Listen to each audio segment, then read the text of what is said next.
Good evening, everyone. Welcome to the first proposed 2024-2027 draft budget public consultation session. My name is Eric Labadie, Manager of Corporate Communications, and I will be moderating tonight's public engagement session. This online session is being hosted on Facebook and YouTube. We will begin with a short presentation from our Budget Chair, Councillor Brock McGregor.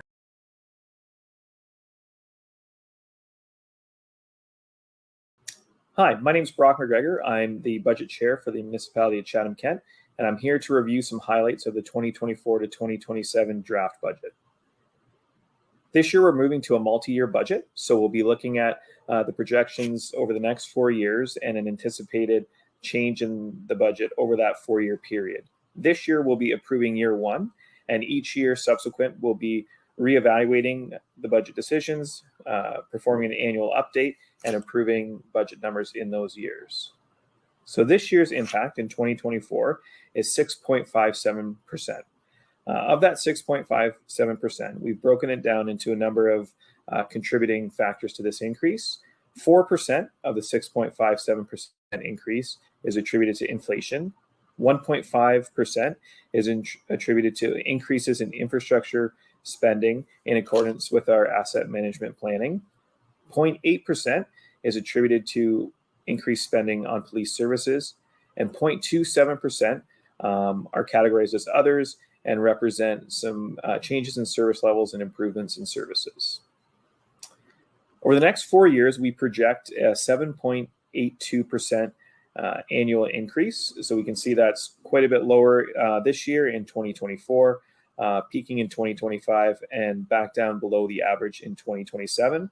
As I mentioned before, we're approving a budget this year, and we will do annual updates in the next 3 years to improve those annual budgets as well. We did want to focus on the police services operational review implementation. So this is related to a third-party operational review and the implementation of those recommendations. There'll be an overview of this report coming to council. It'll be discussed prior to budget, and then there will be a police services presentation during the budget process. We also wanted to highlight infrastructure spending. So over the 4-year budget, we're estimating a capital investment of $277 million in that 4 years. And it can be broken down into a number of different categories: roads, bridges, engineering projects that include other infrastructure in our communities. You can see some spending in recreation and parks, in transit, and in social housing. Of the 0.27% increase that's related to operational changes, we were able to keep that increase relatively low based on some increased revenue and efficiencies from things like inflation on user fees, some interest increases in investments. There have been some reductions in FTEs or full-time employee positions. We're expecting some increased revenues through service level agreements and do expect some increased funding through the Building Faster Fund, as well as a transition to a producer pay model in the Blue Box Transition Program. One thing we're often asked is how our tax burden compares to other communities. So this chart is from the BMA studies, which survey a number of other municipalities throughout Ontario and offer some comparators. So this graph is municipalities over 100,000 in population and the average tax burden on a detached bungalow home. So it's essentially the same house, a single detached bungalow. If you were to find it in each different community, this is your relative tax burden. And you can see in this group that Chatham-Kent is the lowest in the group, just over $3,000 in taxes for that type of home. And it increases through a number of other municipalities all the way up to the high end in Markham that is quite a bit higher than Chatham-Kent. You can see that even our neighbors in Windsor are slightly higher than us, and a number of other communities that are close comparators still have a relatively higher tax burden. We really appreciate all the public feedback that you can provide. The budget deliberations start next week, and we'll be using the feedback from the community as well as some work by budget committee members and information from staff to further finalize this budget. Thank you, and thank you for your question.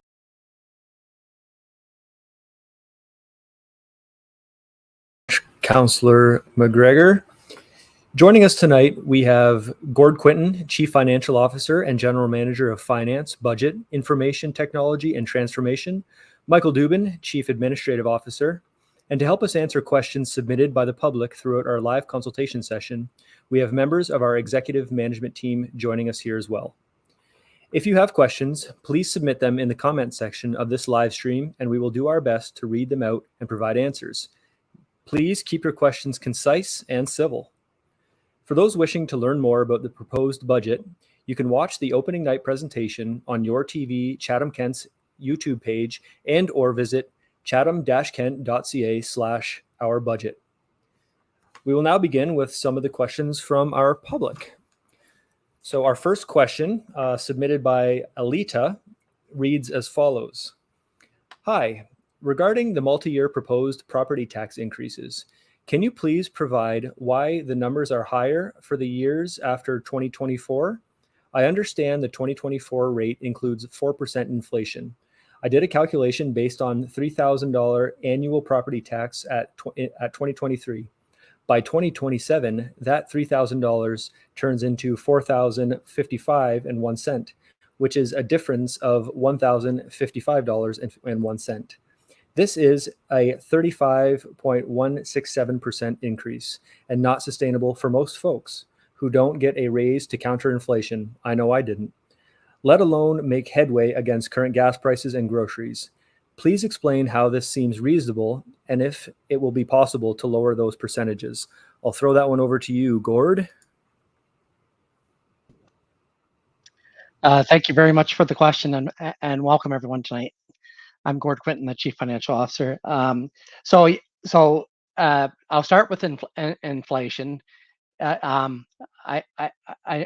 know in the headlines it reads that we've included 4% inflation in the budget, but it's not that across the board. In fact, it's 3.7% for 2024, 2.5% for 2025, and 2.1% for 2026 and 2027.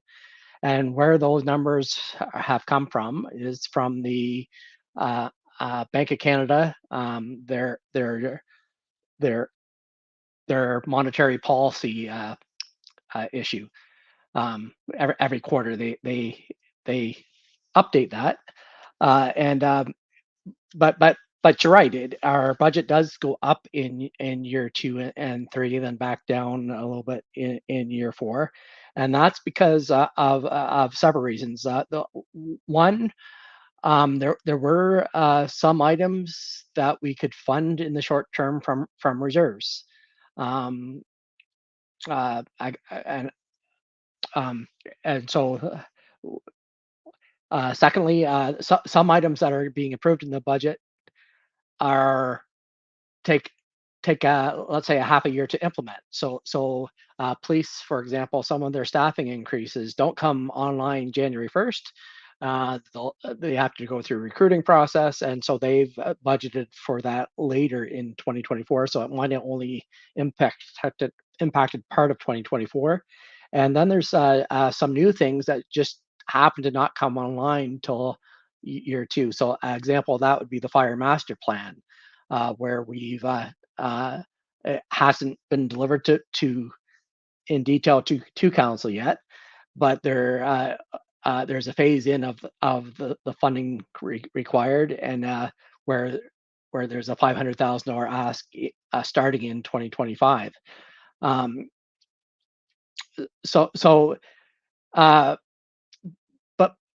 But overall, inflation is just part of the budget. Other things on top of inflation, what was the police's budget? So included in inflation is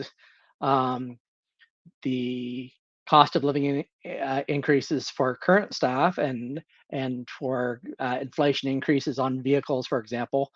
But in addition to that, there was their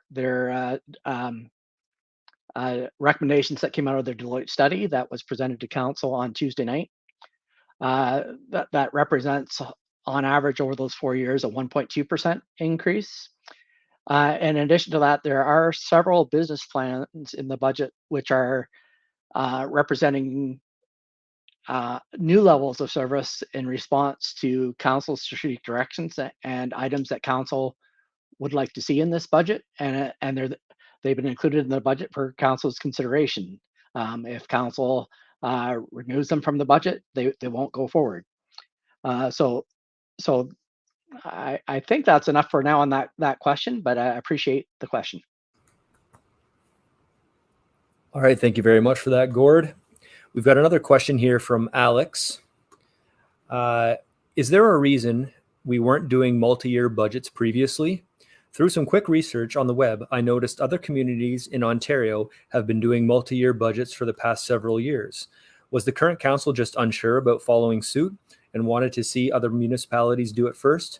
Just curious as to why we are doing what other communities have been doing since 2021, now in 2023. So thank you again for the question. Actually, it was a motion in 2020, I believe, when this all began. There was a motion from council that was debated and passed for us to explore and implement a multi-year budget. One of the reasons why it did take some time is we were in need of a software update in replacement, I should say, in our budget area, because the system that we had been using for a couple decades was antiquated and couldn't accomplish this. We've gone from simple Excel spreadsheets to our budget book that you see on our website today. 781 pages of a very detailed budget book. So we're giving council and the public more information than we ever did before, more transparency. But it did take a couple of years to implement it. We did use the software for last year's budget with 1 year, and now we've expanded it to multi-year. But to your original point, yes, there's been a few municipalities that have been doing it for several cycles now. London is the one that comes to mind. I think they're probably working on their 4th multi-year budget now. And others there's a lot across Ontario that are coming online that are with us right now. I know Guelph, off the top of my head, is one of them. Greater Sudbury is implementing a 2-year multi-year budget. Basically, they're just for the first time, and there's many. It is become the best practice, and because it does directly link to a council gets elected, they develop their strategic plan, and then staff implement that strategic plan and give the public the consistency and predictability of a multi-year budget. And often many of these strategies that council would like implemented do take multiple years to develop. And so it's getting council away from making very short-term decisions just for that year and getting a much longer-term view. Thank you very much for that, Gord. We've got another question here that I think our CAO, Michael Dubin, may be able to answer. Michael, there was a fire causing an emergency for Wheatley and Tilbury Water. Is this insured, and are costs increasing for insurance in general? Well, thank you for the question. His mic went out. There, can you hear me now? Yep, sounds great. Okay, perfect. So good evening, everybody. Yeah, so there's 2 parts to that question. So first of all, the fire that took place at the treatment plant, so that's actually not related to our budget because it was with the Public Utilities Commission. But I can tell you that from an insurance standpoint, the deductible for the Public Utilities Commission as well as the municipality is the same. It's $250,000. So it will cost the PUC $250,000, which they'll have to figure out how they're going to fund, whether it's going to be in their rates or if it comes from a reserve. So stay tuned on that. But that's a PUC issue. It does not impact the budget that we're talking about right now. And in terms of the second part of the question, which is have our insurance rates gone up? They have. They've gone up for every municipality around the province. We are proposing a 15% increase in each year over the next 4 years. We're not proposing that. That's what we anticipate. The cost of insurance is going to increase by that amount. I can tell you, though, that there's a lot of effort going on behind the scenes, not just with our municipality. We happen to be leading it through our Director of Legal Services, Dave Taylor, but there's a number of municipalities that have gotten together, first of all, in advocating to the province that we need help because insurance costs are just getting out of control, and unfortunately becomes a burden on the local property taxpayer. So there are discussions taking place now about alternative approaches, whether we can get together and have sort of a self-insured system in place. So stay tuned for that. But for now, it is showing as a 15% increase for every year of the 4-year budget. And the hope is we'll figure out a way to reduce that over time, whether it's a different insurance regime or otherwise. So I hope that answers the question. Thank you. Thank you very much for that, Michael. We've got a couple questions from Sue. So I'll ask the first one here, and this might be best for Edward Soldo. Edward, simply, why is engineering so high? Thanks, Eric. In the graph that was shown earlier on, there's a number of categories that we've utilized to put projects in. There's a transportation category. There's a couple of other categories. Engineering is what I would call the catch-all. Projects that don't fit in some of the other categories residing there, but also engineering is a category we utilize for projects that have multiple assets. So if you're rebuilding a road and it also involves doing sidewalks or doing things related to traffic or potentially the underground, that project would also reside in that category. As we move forward in the multi-year budget process, we are looking to, clarify, some of those categories and break them out a little bit more. But for this year, that was a category used for kind of the catch-all combined projects area. Thank you very much for that, Edward. Second one from Sue. She has asked, how can you identify, and this is for Gord, I should say, how can you identify increases in the other year's budget and expect council to approve without all the pertinent information?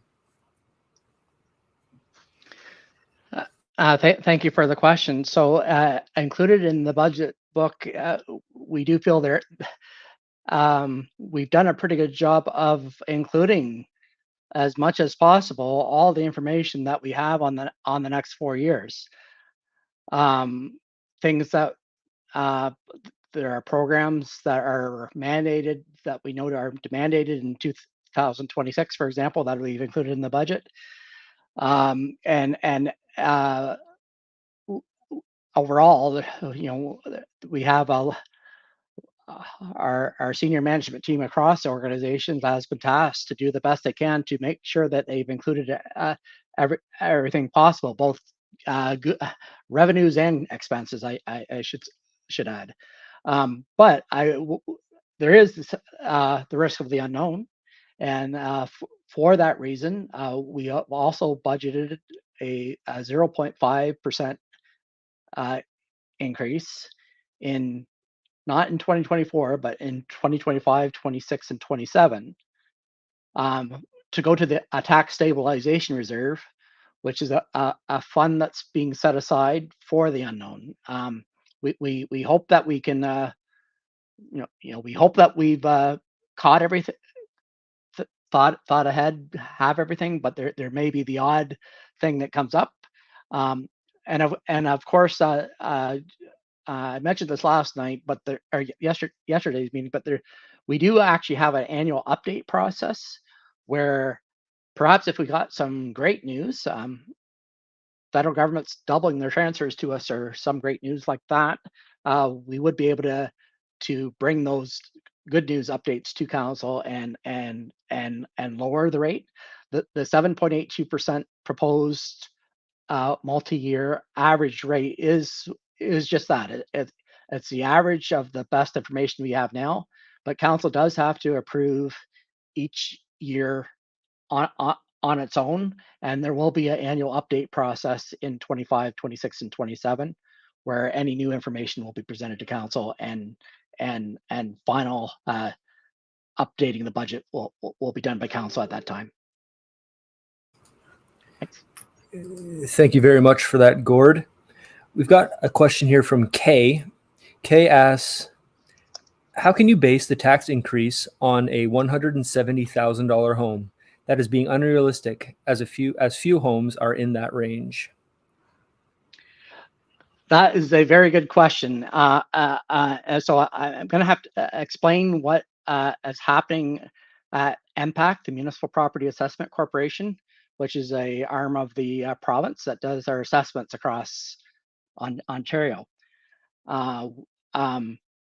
The last reassessment was done as of January 1st, 2016.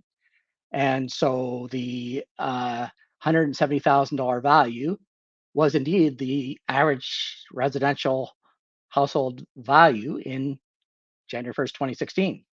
We know that that's not the case anymore. I think last month's from the real estate board, they published their monthly sales figures and averages, and I'm sure it was slightly over $400,000, the average sale price of a home. But the assessment value on average still remains at that $170,000. We are the next reassessment was to happen in 2020. However, a pandemic happened to come along. MPAC wasn't able to visit people's residence and go inside to look at their additions or inspect their properties. So the province delayed reassessment. They continued to delay reassessment until recently, this summer, in August, the province announced that they actually would like to review how assessment is done across the province, and are taking another year or so pause to do that study. So at this time, we do not expect a reassessment till possibly late 2025 or early 2026, maybe. And I say maybe because we really don't know. And so it will continue to assess or allocate taxes the only way we have, which is based on the January 1st, 2016 values of averaging at 170,000. So I know it's crazy. I will also say that means that some people may be paying too much and some people may be paying too little. But overall, a house value, if all houses just increased from 170,000 to 400,000, that exercise is 100% revenue neutral to the municipality of Chatham-Kent. We don't receive one more dollar from reassessments. It's just that if all the assessments would double, the tax rate would be cut in half, and we would get the exact same tax dollars. And it's really a comparison of your household to the average. Whether you're less compared to the average or more will depend on whether you get around to reassessments, whether you will be paying more or less than you have now. But otherwise, we'll just be cutting the tax rate to offset that, so that's revenue neutral to the municipality. Thanks. Thank you very much for that, Gord. We've got a question about fire services, so I think I'll bring Chief Walters up onto the stage here. Chief Walters, I hear the fire master plan is coming to council soon. Will it cost more for fire services, and is this in the budget? Thanks for the question, Eric, and good evening, everyone. So the master fire plan is scheduled to be completed the first part of 2024, and hopefully it's going to be presented to council in the new year. So although we haven't seen the details of the plan yet, we anticipate that it will come with recommendations on what we saw in the community risk assessment. So the community risk assessment was completed in 2022 and presented to council.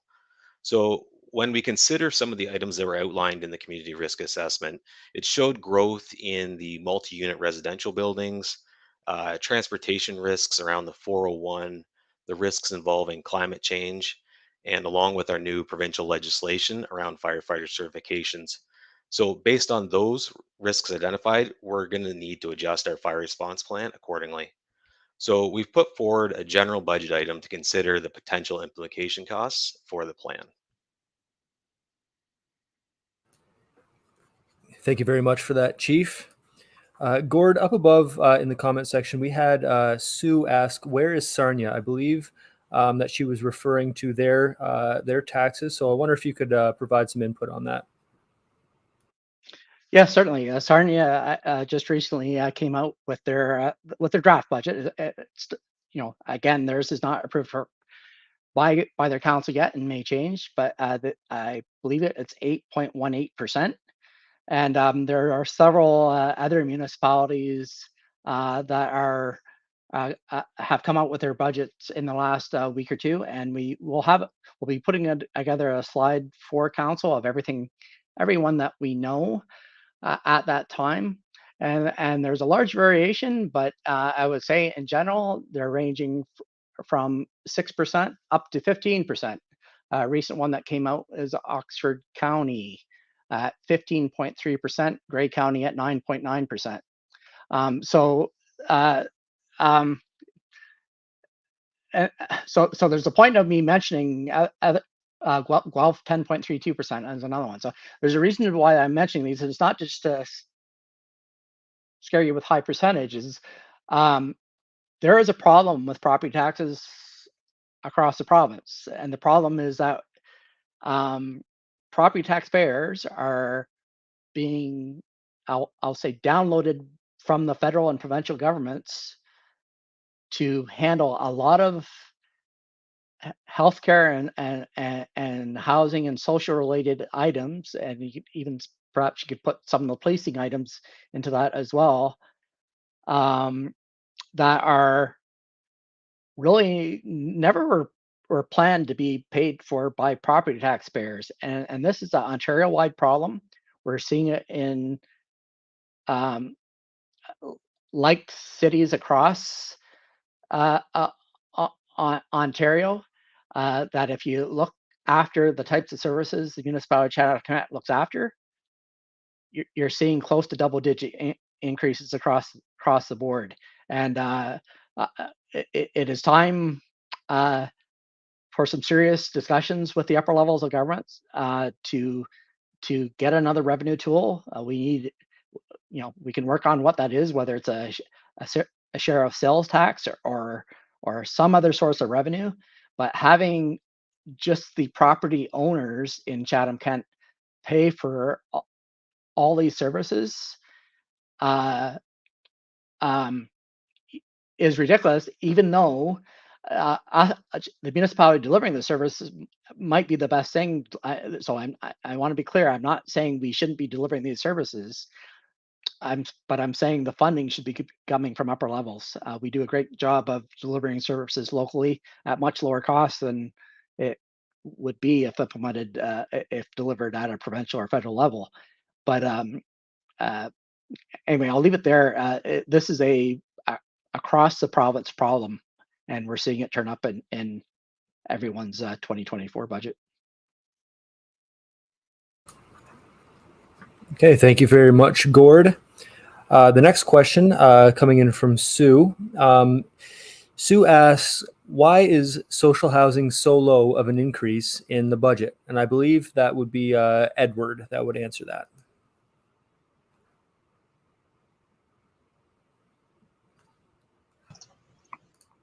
Could you repeat that question for me? Yep, absolutely. Sue asks, why is social housing so low of an increase in the budget? In terms of the capital budget, if that's what the question is being referred to, what we would base the budget on is the identified needs. So we would look at the assets that we have, look at their condition, doing a condition assessment of those assets, and determine what they need in terms of rehabilitation or repair for those assets. So the category of assets that we have in relationship to the other assets are a much smaller group of assets. Hence, when you look at the amount of money that's being spent on those assets is naturally lower because the amount of assets we have compared to, say, roads or sidewalks or bridges is much smaller in general. But we do identify the needs based on the condition assessments we have, and that's how we've come up with the capital budget for that asset. Thank you very much for that, Edward. We've got a question here that might be for Bruce McAllister, our General Manager of Development Services. Bruce, does economic development see an increased growth of industries in the future that will bring more jobs and more residents to the community that will help pay for infrastructure costs, lowering the taxes for everyone? Thanks, Bruce McAllister, General Manager of Development Services. Certainly over the past couple of years, we have seen new investments, across the municipality. Several expansions to existing businesses have occurred.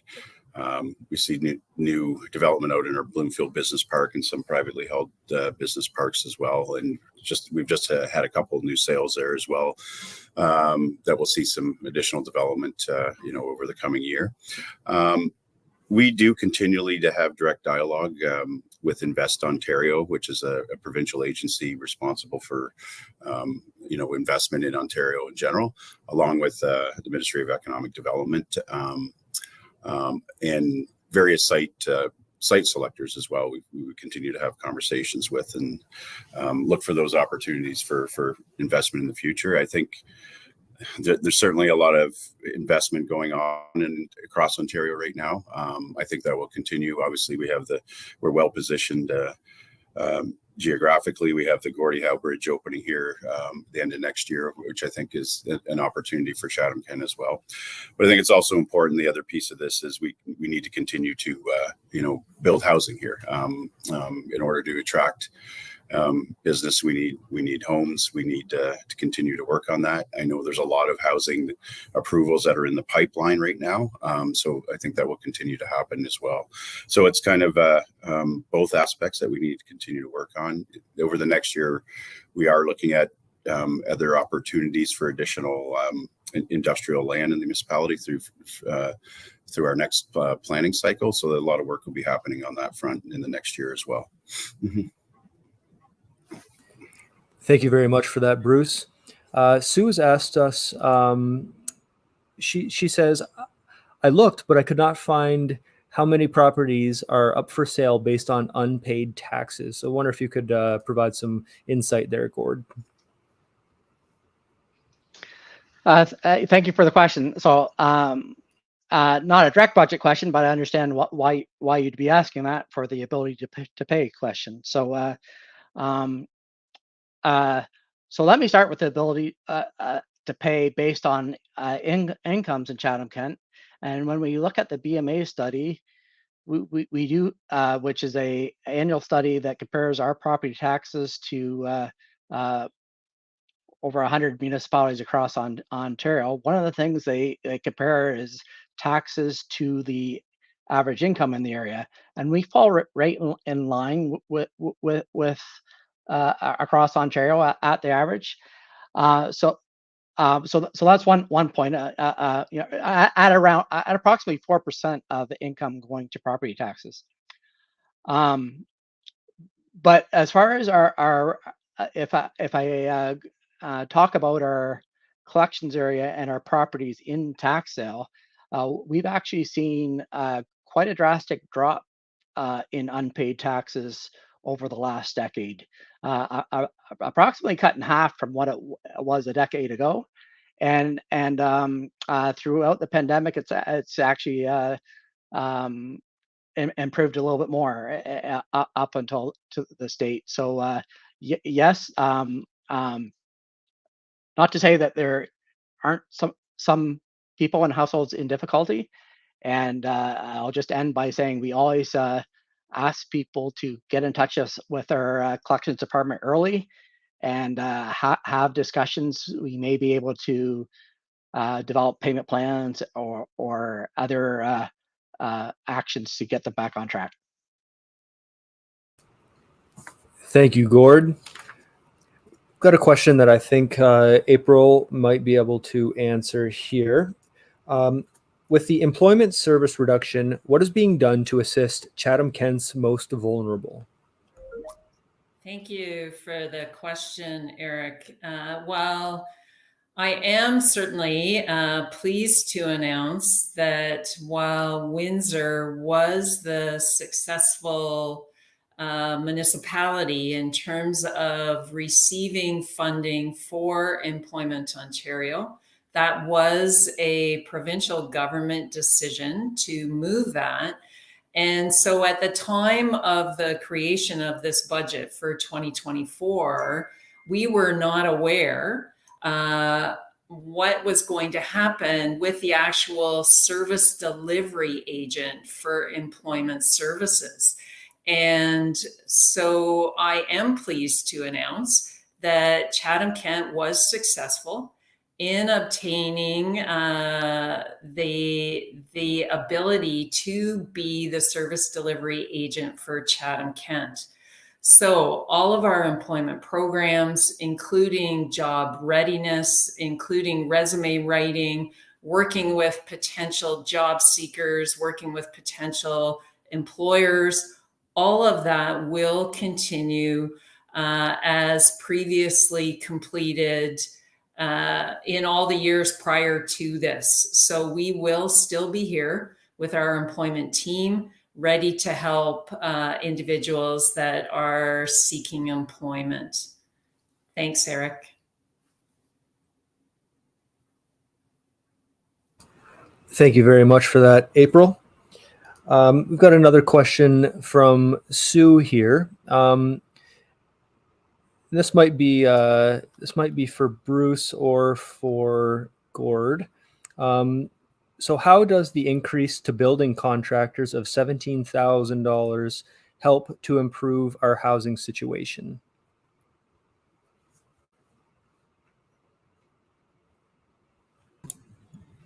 Bruce, Thanks. would you like to start off on that? And Sure. thanks. I'll start on that. So I believe what you're referring to is what we refer to as development charges that were put into place in the summer of 2022. Development charges are used to pay for infrastructure that is not paid for by the developers themselves. Certainly, developers are responsible for their servicing within their subdivisions, but development charges cover things like expansions to arterial roads, to traffic control, to parks that are required as a growing community. Expansion of capital assets and fire and police, those types of things as well. Without those charges in place, those things would have to be picked up on the tax base as we move forward. So development charges are almost every municipality has them. It's really the legislative vehicle that the province has given us to pay for infrastructure without any subsequent other funding that comes from senior levels of government. Gord, I don't know if you have anything further to add to that. Mm-hmm. Mm-hmm. Sorry. I would just add that we have been able to hold the line on what we fund our what we call our capital budget for new items, because we're now able to incorporate development charges into that when it's a growth related project. So in the absence of development charges, there likely would have been a request for even a higher tax levy. The idea, as Bruce indicated, this is about growth paying for growth, and no longer being on the property tax, the current property taxpayer. the current person that may have been in their house for 20 years having to pay for the growth infrastructure for that new house. So it's about fairness that you're not having to pay for this again. You're having growth pay for growth. And studies have shown that this actually overall helps with getting new homes built in the community, because the growth infrastructure can get built, the arterial roads, the adding a stoplight, whatever is needed that's related to that growth gets done and actually accelerates growth over time. Thank you for that, gentlemen. We've got a question here about policing, so we will bring Chief Gary Kahn onto the stage here. Chief Kahn, police services accounts for a large percentage of this increase. Why does Chatham-Kent need so many new officers? Thank you for the question. Excellent question. As I stated yesterday, there are a multitude of variables as to why we need to enhance the amount of officers, not just the amount of officers, but also civilian support and special constables. The Deloitte's analysis identified basically 8 key components which confirm an increasing demand and decreasing resource availability related to the current state of our police service. I won't delve into all of them, but I will just touch on the 8. The first one was obviously the moderate increase to our population base. Obviously, our service has to increase proportionately to the population base. Second, the volume of calls, the increase of total calls for service that we have experienced since our inception over the last 25 years. I know that back in 1998, when I first started here, on average, we would respond to anywhere from 39,000 calls per year. The last 5 years, we've seen that range in calls for service vary anywhere from 75,000 to 80,000. Also, police officers are responding to more calls. We do leverage technology. For example, our CORS, Citizen Online Reporting System. So for those low priority calls where you do not have any suspect information and you're basically filing it for our purposes, for stats purposes, but also for insurance purposes. Those are what we refer to as our low priority calls. We are utilizing technology so that officers don't have to respond to those types of calls. But when we look at our higher priority calls, so for example, our priority 0, which is the highest priority call, but also our priority 2 and priority 3 calls, we've seen an increase of approximately 18% over the last 4 years in those calls for service. Also, the crime rate in Canada, not just locally here, but in Canada, over the last 4 years, there's been a 10% increase. Also an increase to our crime severity index, which incorporates both violent and non-violent crime. Deloitte also delved deep into their analysis and were able to identify that the time officers have spent responding to calls, because that has increased, it has led to a reduction in the time available for proactive preventative work, which is really community policing at its finest. And officer generated work, or that proactive element to our profession, has actually decreased by 54% over the last 4 or 5 years. The other issue is employee health and well-being. We've seen an increase in regards to officers going off on some form of operational stress injury, not just officers, but also emergency communications operators as well.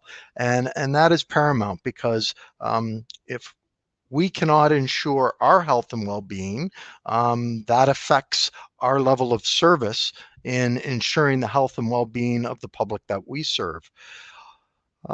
So I hope I've answered your question.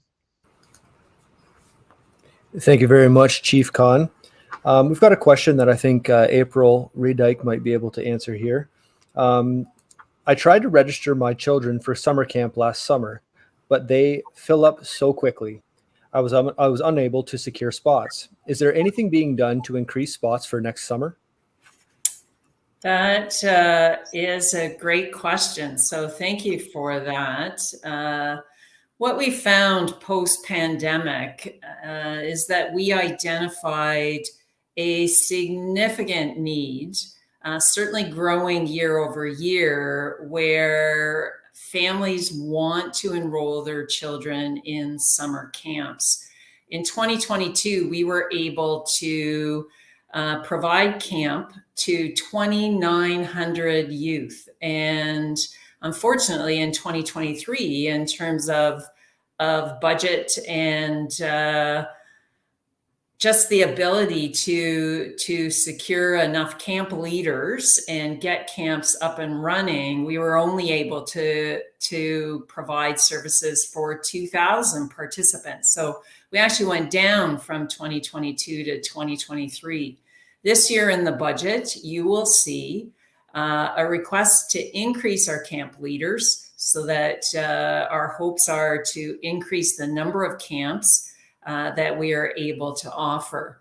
The other thing that we are doing is we are looking very closely at the program used for registration. And if anybody tried to register their children for camp, camps were filled completely across the municipality within the first 9 hours. So we've got folks working on that as well to try and simplify the registration process, make it easier so that families don't have to set their alarm and get up at midnight to register their children. And hopefully we will be successful in securing some additional camp leaders. The other thing that we are looking at doing is offsetting the cost of summer camps by bringing our camp rates into alignment with all of the municipalities that certainly surround Chatham-Kent, so that there isn't as big a tax impact in terms of providing those great camp services for our families. And I'll leave it at there. Thank you very much for that, April. We've got another question pertaining to fire, so we'll bring Chief Walters back on stage. Chief Walters, I noticed that there is a request for an emergency management coordinator. Can you explain what that position entails and how it would have helped with the recent Wheatley water treatment plant fire and the resulting boil water advisory? Okay, thanks for the question, Eric. So I'll maybe break it down with a little background first. So provincial legislation requires that every municipality implements a community emergency management program. And this emergency management coordinator will be responsible for the administration of ours here in CK. So some of the duties will be for the review of our HIRA in CK, which has to be done annually, as well as update our emergency plans, identify our critical infrastructure, as well as the staff training on the municipal emergency management program. So in the case of the Wheatley water treatment plant fire, the emergency management coordinator would have assisted in the implementation of the emergency response plan. This also would have been to help coordinate the bottled water distribution, connect with provincial emergency operations centers, and as well as any nonprofit organizations that could have been leveraged or were leveraged in that response. An example of that would be the Red Cross. Thank you very much, Chief Walters. I've got a question here for Kathy. There's a request for municipal diversity, equity, inclusion, and justice initiatives. Can you please provide more information on this request and what it means for the community? Absolutely. Thank you for that, Eric. Kathy Hoffman, General Manager of Corporate Services and Chief Human Resource Officer. For the last couple of years, we have been in what we would refer to as a pilot project with our Diversity, Equity, Inclusion, and Justice program. And during this last period of time, we have been gathering information about our organization, our people, our policies, our practices, and starting to identify some of the gaps. This year in the budget, we have some recommendations for Council's consideration to move some resources into base funding. So in other words, that this would be funding that would continue on in time and extend beyond a pilot project. Our intentions are for this work to be able to include things like doing a deep dive on our policies, making sure that they represent inclusive elements of our organization as an employer, but also to make sure that we're starting to more accurately resemble what our community looks like. Community attraction and retention into our positions is pretty key and pretty important. And oftentimes we hear from people that apply to jobs for the municipality that they want to know and see that we're actually conscious about the social issues that are in front of us. And so the best way to do that is to make sure that we're formalizing a program that actually puts resources to these issues and allows us to tackle the things that are gaps. And while we have made some good headway, we still have a long way to go.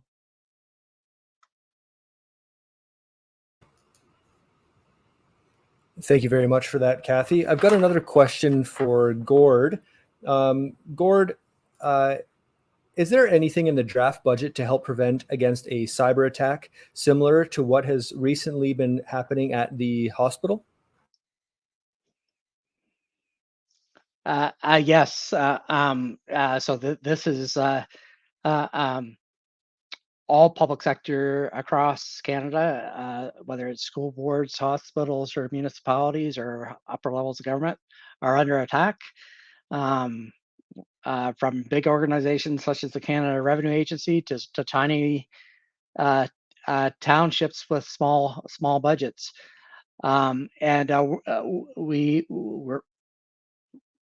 We see the attacks hundreds of times a day. We see the attacks come, the attempts to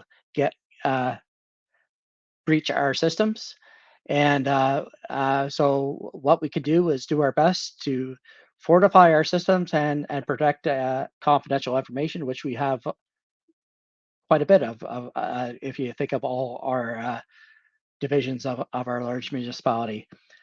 So there are a few more things in the budget that we will, as things are, it's in constant flux, technology change, things change, and I would just in ending say it's again another thing above inflation, a new thing that we're being forced to pay for entirely off of property taxes without any help from upper tiers of government.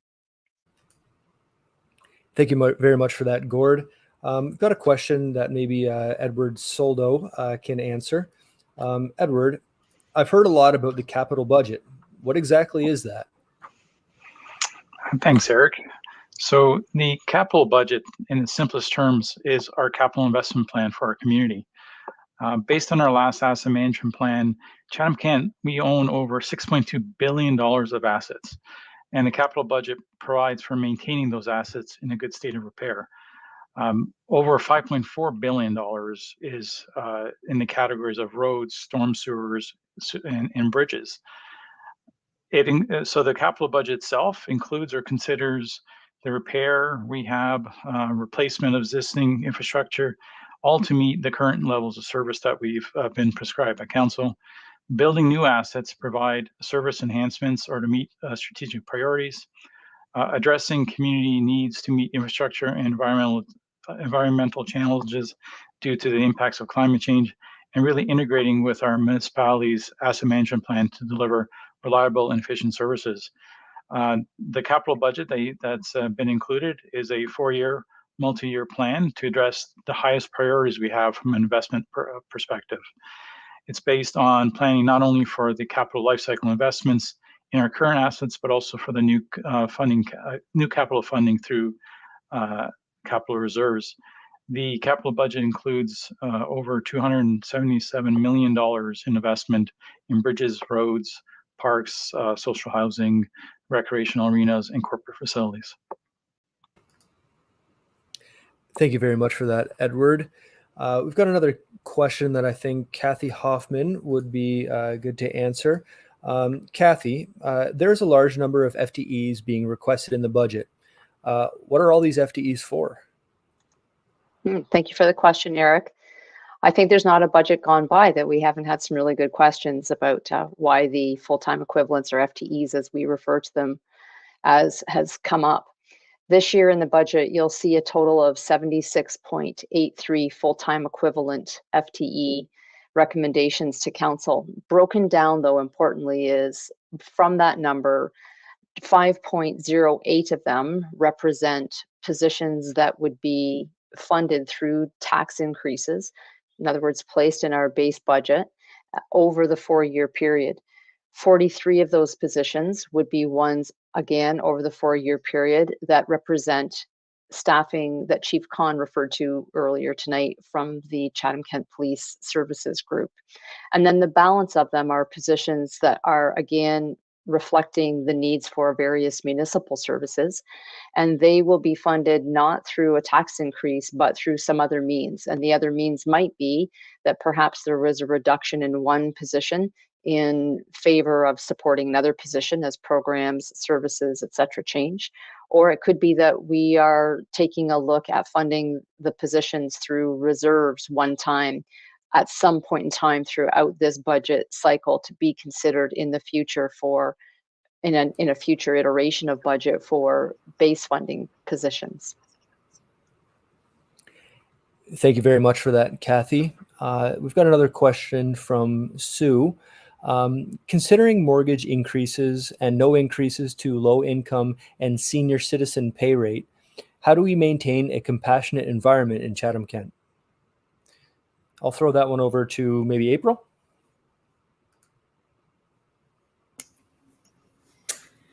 Sorry, Eric, there's a lot of parts to that. Can you repeat that, please? Yeah, absolutely. Considering mortgage increases and no increases to low income or senior citizen pay, how do we maintain a compassionate environment in Chatham-Kent? It's a great question that is kind of, I'm not sure that I have the exact answer, Sue, that you're looking for. I think what we have seen, both in Chatham-Kent and across Ontario, coming out of the pandemic, we are certainly seeing some challenges all around. People seem to be a bit more guarded, a bit more reserved, not as friendly or compassionate as we probably saw prior to the pandemic. We are working really, really hard within Health and Human Services to try and meet the needs of our community's most vulnerable. And I think that's what you're concerned about. I know that I've seen some questions in the chat as well regarding housing and what are we doing to make sure people are housed and have a place to call home. All of those things come together in a number of requests that we have within the 2024 budget. Some of those things are with respect to CK Renovates, where we provide support to low-income families and seniors to help them maintain their home and stay in their home. Some of our asks are around portable housing benefits, where we are helping low-income individuals be able to make their rent payments. We also have funding in there or requests to maintain our emergency housing for individuals who find themselves homeless. We have a number of things that we're doing to assist all of our private nonprofits to be able to help tenants maintain their tenancy. We have community relation workers that work with our most vulnerable and our seniors to help them navigate kind of just making ends meet in what we're all faced with in this both changing environment and changing economy. So, we ask, I think, let's take care of each other, take care of our neighbors.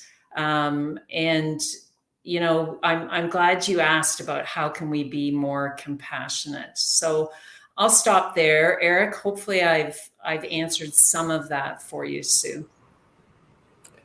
Thank you very much, April. And we're about reaching our time. So we've got one last question from Charlie here. And I think this one might be for you as well, April. Charlie asks, so are you saying that the existing housing providers shouldn't get the subsidy to house lower income families? I actually don't understand that question. So repeat that again, Eric. Charlie asks, so are you saying that the existing housing providers shouldn't get the subsidy to house the lower income families? And if you'd like, April, we can take this one away, and our budget team can provide an answer online for this as well. Yeah, no, I mean, I think that's very convoluted. We have a number of 13 private nonprofits that provide close to 800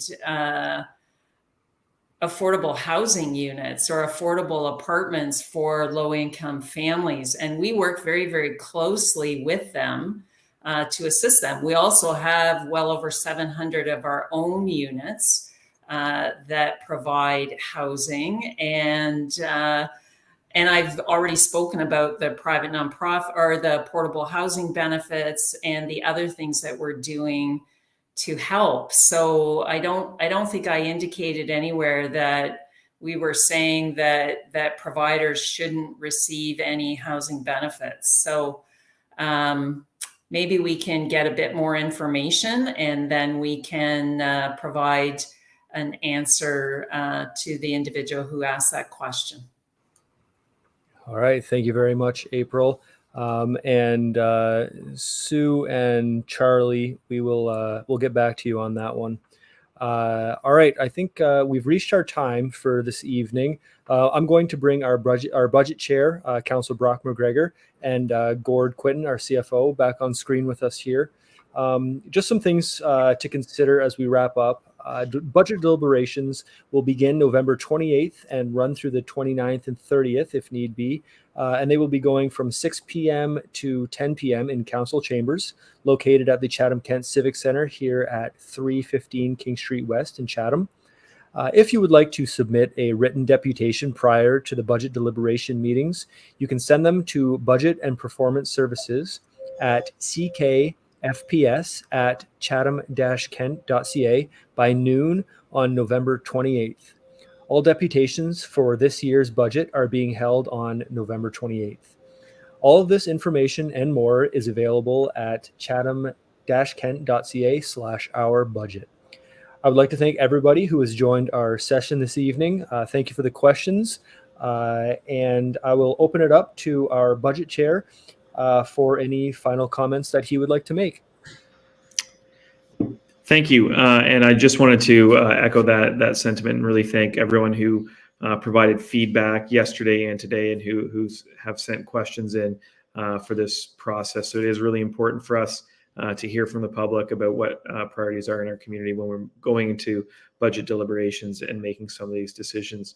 I did want to thank the staff that was available yesterday and today to answer questions. It can certainly be a challenge on the fly with all the information, and we'll do our best to go back through the comments to make sure nothing was missed as well, and we can provide some more responses. So just again, wanted to remind everyone there's still opportunity to provide some feedback. So you can do that using the budget tools. You can also email councillors directly and provide deputations if you'd like prior to the budget deliberations on Tuesday. And that feedback is really important and does guide this decision-making process. So please, if you're able to reach out to us. With that, I'll turn it back to Gord if you have any final comments as well. I'll make them short. Thanks for everyone that asked questions tonight and participating. Speaking on behalf of the executive management team and senior management, we know that this is a very tough budget, and we've deliberated for months over many of these items. I think the bigger picture is having serious discussions in the next short while with upper senior levels of government on on what a property taxpayer should be funding and what perhaps shouldn't be on the property tax bill. That's how we've gotten into where we are. Is unlike some other provinces across Canada where this is not on the property tax bill. That may be more of a political comment to our upper levels, but something needs to happen because we know that this isn't sustainable for property taxpayers to go on and on like this. But once again, thank you for your time tonight and participating. And we look forward to our deliberations with council next week. Thank you. Good night.